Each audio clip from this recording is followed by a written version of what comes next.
আসসালামু আলাইকুম ভিউয়ার্স। বরিশাল মেহেন্দিগঞ্জে গরিব অসহায় এতিম মাদ্রাসার ছাত্রদের মাঝে কম্বল বিতরণ করেন সহকারী কমিশনার ভূমি।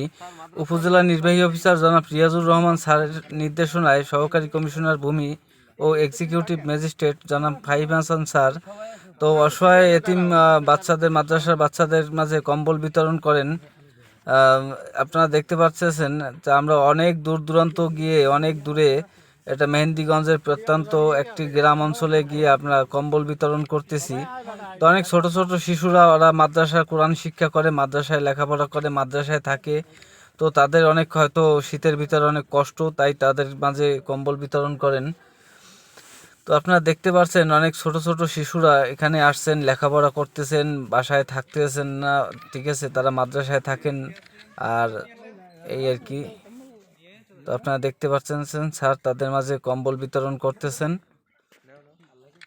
তো ভিডিওটি ভালো লাগলে অবশ্যই শেয়ার করে দিবেন, আমরা যেন আরও সামনে গরিব এতিম অসহায় বাচ্চাদের মাঝে বা স্টুডেন্ট ছাত্রদের মাঝে কম্বল বিতরণ করতে পারি।